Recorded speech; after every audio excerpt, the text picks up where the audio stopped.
Australia இந்த second one டே மேட்ச்ல India first batting பிடிச்சு 264 ரன் இலக்காக நிர்ணயித்திருக்கிறது.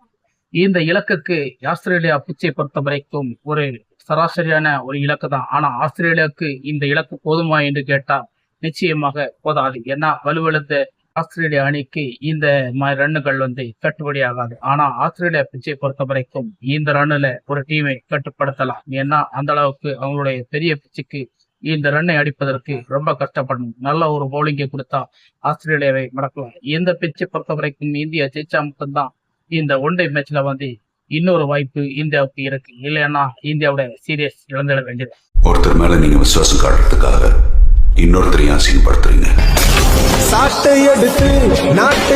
ஃபர்ஸ்ட் ஒன் டே இந்தியா தோத்துருச்சு. Second one day India first batting பிடிச்சு 264 ரன்களை இலக்காக வைத்திருக்கிறது. இந்த இலக்கு எப்படி சாத்தியமாச்சு? இந்தியாவுக்கு ஆரம்பமே சொதப்பலாக ஏற்பட்டது. மீண்டும் கோலி சொதப்பும் போது எல்லாருக்குமே பெரிய ஒரு வருத்தம் அளிக்கிறது. இருந்தாலும் அவர் பெரிய ஒரு வீரர், பெரிய சாதனைகளை படைத்த ஒரு வீரர். அவருக்காக நமக்கு சொதப்பலை எல்லாம் முன்னிட்டு பேச முடியாது. அவர் பெரிய ஒரு லெஜெண்டான ஒரு வீரர். அப்பேற்பட்ட ஒரு வீரருக்கு இந்த மாதிரி வாய்ப்புகள் வருவது சகஜம்தான். இருந்தாலும் மீண்டும் அவருடைய ஃபார்ம் இல்லாத ஒரு இதை தொடங்கியிருப்பது வருத்தம் அளிக்கிறது. ஆனாலும் இந்தியாவுக்கு 264 ரன்கள் சாத்தியமே கிடையாது. அப்படித்தான் இந்த மேட்ச் போனது. ஆனா ரோஹித் சர்மாவும் ஸ்ரேயஸ் ஐயருடைய ஒரு 118 ரன் பார்ட்னர்ஷிப் தான் இந்தியாவுக்கு இந்த அளவுக்கு ஒரு உதவிகரமாக இருந்துச்சு. அதுக்கப்புறம் இந்தியா ஒரு வலுவான நிலையில இருந்துச்சு. அதுக்கப்புறம் திரும்பவும் இந்தியா கொட்டை விட்டது. இந்தியா எப்படி மீண்டு வந்தது என்று நமக்கு நினைத்தால் நிச்சயமாக அது ஒரு அதிசயமான ஒரு விஷயம்தான். 2 பவுலர்கள் இந்தியாவை இந்த அளவுக்கு ரன்னுக்கு உதவினார்கள். முக்கியமான பேட்ஸ்மேன்கள் எல்லாம் ஒருத்தரும் அடிக்கவில்லை. இது இந்தியாவுக்கு ஒரு பெரிய ஒரு பரிபரீட்சையாக இருக்கிறது. ஆஸ்திரேலியாவில் மீண்டும் இந்தியா சொதப்புகிறதுதான் உண்மை.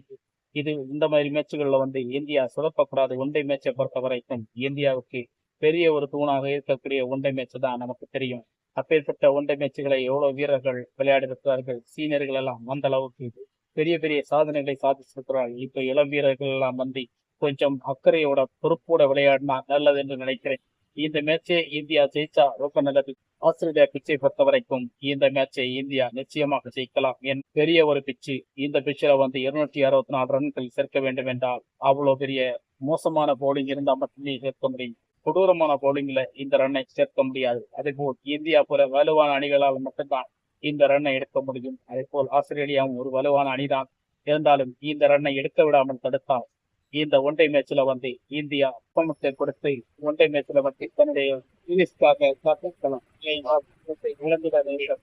அப்படித்தான் சொல்ல முடியும். மீண்டும் அடுத்த வீடியோ சந்திப்போம். வணக்கம். ஒருத்தர் மேல நீங்க விசுவாசம் காட்டுறதுக்காக இன்னொருத்தரையும் அசிங்கப்படுத்துறீங்க.